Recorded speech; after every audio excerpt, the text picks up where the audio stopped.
International relations के theatre में पाकिस्तान ने पिछले वीकेंड एक डिप्लोमेटिक यू टर्न लिया जिसने दुनिया को हैरान कर दिया। सैटरडे 21 जून को इस्लामाबाद ने इंडिया के साथ बढ़े टेंशन को कम करने के लिए प्रेसिडेंट डोनाल्ड ट्रंप की तारीफ की और तो और उन्हें नोबेल पीस प्राइज के लिए नॉमिनेट करने का भी अनाउंसमेंट किया।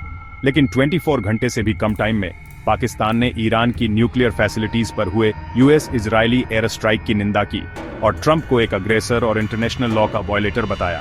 इस उलझन ने पाकिस्तान की फॉरेन पॉलिसी के अंदर की कंट्राडिक्शंस को सामने ला दिया, जो यूएस सपोर्ट पर डिपेंडेंस और मुस्लिम वर्ल्ड के साथ सॉलिडेरिटी के बीच स्टकी हुई है। यह एपिसोड पाकिस्तान के सामने कमने वाले इम्पॉसिबल बैलेंसिंग एक्ट को हाईलाइट करता है, वॉशिंगटन को खुश करना और साथ ही अपनी रीजनल और रिलीजियस अलायंसेस को डिफेंड करना। दुनिया यह सोच रही है कि क्या ऐसा कंट्राडिक्टरी अप्रोच चल पाएगा या फिर एक हिसाब किताब होना तय है। ट्रंप के लिए पाकिस्तान का नोबेल नॉमिनेशन सिर्फ थैंकफुलनेस नहीं थी, यह एक कैलकुलेटेड डिप्लोमेटिक चाल थी। ट्रंप को इंडिया के साथ वॉर टालने का क्रेडिट देकर इस्लामाबाद का मकसद वॉशिंगटन के साथ अपने खराब रिलेशन को ठीक करना और फ्यूचर में गुडविल सिक्योर करना था। इस कदम ने ट्रंप के ईगो और ट्रांजैक्शनल स्टाइल को अपील किया, इस उम्मीद में कि यूएस की एड और सपोर्ट मिलती रहे। इसने यूएस को साउथ एशिया में एक इंडिस्पेंसेबल मीडिएटर के तौर पर भी पोजीशन किया, जिससे अमेरिका को रीजनल पीस में इंटरेस्ट मिला। पाकिस्तान के लिए यह खुद को एक रिस्पॉन्सिबल ग्लोबल प्लेयर के तौर पर रीब्रांड करने का मौका था, अपनी प्रॉब्लमैटिक पास्ट से दूरी बनाते हुए। मैसेज क्लियर था, पाकिस्तान पीस के लिए एक पार्टनर के तौर पर देखा जाना चाहता था, सिर्फ एड पाने वाला नहीं। ट्रंप को पीसमेकर के तौर पर सेलिब्रेट करना मुश्किल से खत्म हुआ था कि पाकिस्तान ने ईरान पर यूएस इजरायली स्ट्राइक्स की निंदा की। ईरान पाकिस्तान का एक पड़ोसी जिससे गहरे रिलीजियस और कल्चरल टाइज हैं, उसे इग्नोर नहीं किया जा सकता था, खासकर अपने देश में एक बड़ी शिया पॉपुलेशन होने के कारण। इस्लामाबाद की निंदा एक पॉलिटिकल नेसेसिटी भी थी और अपने लोगों के लिए एक मैसेज भी, पाकिस्तान मुस्लिम वर्ल्ड के साथ खड़ा है। सोशल मीडिया पर हंगामा मच गया, रिलीजियस लीडर्स ने रैली की और गवर्नमेंट को दिखाना पड़ा कि वह यूएस की कठपुतली नहीं है। डोमेस्टिक पॉलिटिक्स से परे पाकिस्तान ने तेहरान और रीजन को यह सिग्नल दिया कि वह अपनी बॉर्डर पर अस्थिर करने वाली कार्रवाइयों के खिलाफ है। यह कदम प्रैक्टिकल था, जिसका मकसद रीजनल स्टेबिलिटी और सेल्फ प्रिजर्वेशन था। पाकिस्तान की फॉरेन पॉलिसी एक बार फिर एक मुश्किल सिचुएशन में फंस गई। इस्लामाबाद के अंदर वीकेंड के डिप्लोमेटिक फ्लिप फ्लॉप ने भयंकर डिबेट छेड़ दी। सिविलियन लीडर्स ने यूएस के साथ क्लोजर टाइज पर जोर दिया, नोबेल नॉर्ड को स्मार्ट रियल पॉलिटिक मानते हुए। मिलिट्री ने हालांकि सोवरेनिटी और इस्लामिक सॉलिडेरिटी को प्रायोरिटी दी और ईरान स्ट्राइक्स पर एक स्ट्रॉन्ग रिस्पॉन्स की डिमांड की। नतीजा 24 घंटे में 2 कंट्राडिक्टरी स्टेटमेंट, जिससे पाकिस्तान के पावर स्ट्रक्चर के अंदर गहरे डिविजन सामने आ गए। अपोजिशन पार्टीज ने इस मौके का फायदा उठाया, गवर्नमेंट पर कंफ्यूजन और कम एम्फेसिस के लिए हमला किया। प्रोटेस्ट हुए, जिसमें पब्लिक ने क्लैरिटी और एक्शन की डिमांड की।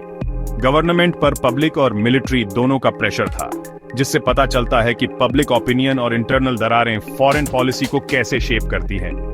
पाकिस्तान के लीडर्स खुद को कॉम्पिटिंग प्रेशर्स के बीच स्टका हुआ पाया, क्रेडिबिलिटी बनाए रखने के लिए स्ट्रगल करते हुए। पाकिस्तान के रैपिड पॉलिसी रिवर्सल ने उसकी गवर्नमेंट को देश और विदेश में कमजोर कर दिया है। डोमेस्टिकली फ्लिप फ्लॉप ने क्रेडिबिलिटी को नुकसान पहुंचाया, जिससे अपोजिशन पार्टीज को गवर्नमेंट की डायरेक्शन की कमी पर हमला करने का मौका मिल गया। मिलिट्री सिविलियन मिसस्टेप्स से सावधान फॉरेन पॉलिसी पर अपनी पकड़ मजबूत कर सकती है। इंटरनेशनली वॉशिंगटन पाकिस्तान के मिक्स्ड सिग्नल्स से फ्रस्ट्रेटेड होगा, जिससे फ्यूचर एड और कुअन बियॉन्शन खतरे में पड़ सकता है। मिडिल ईस्ट में ईरान और दूसरे देश पाकिस्तान की सिंसियरिटी पर सवाल उठा सकते हैं, उसके स्टैंड को प्रिंसिपल के बजाय रिएक्टिव मानते हुए। गल्फ स्टेट्स भी इस्लामाबाद को अनप्रेडिक्टेबल मान सकते हैं। सभी को खुश करने की कोशिश करके पाकिस्तान को सभी तरफ से ट्रस्ट खोने का खतरा है।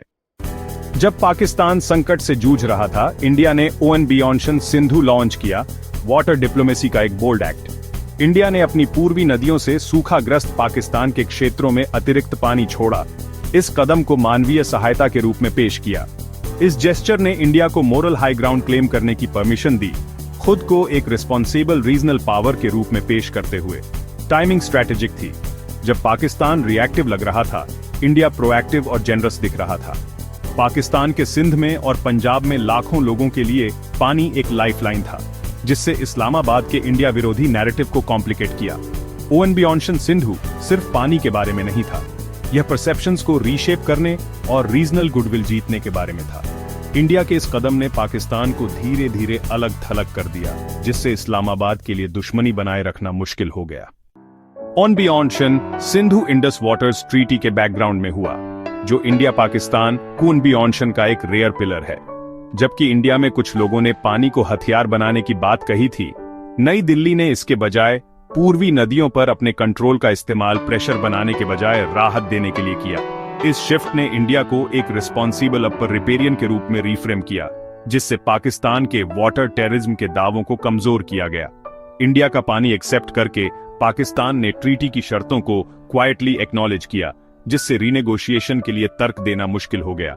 इंडिया के मानवीय जेस्चर ने अपने लीगल राइट्स को मजबूत किया और साथ ही डिप्लोमेटिक डिविडेंड भी कमाए।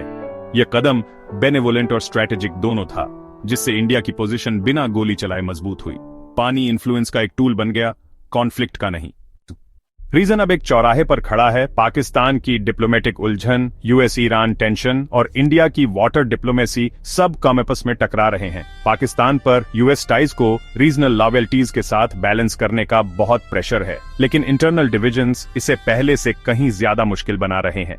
यूएस इजरायली स्ट्राइक्स से पूरे रीजन में अराजकता फैलने का खतरा है, जिससे पाकिस्तान में डेस्टेबलाइजिंगता और इंडिया में इकोनॉमिक फॉल का म्यूट का खतरा है।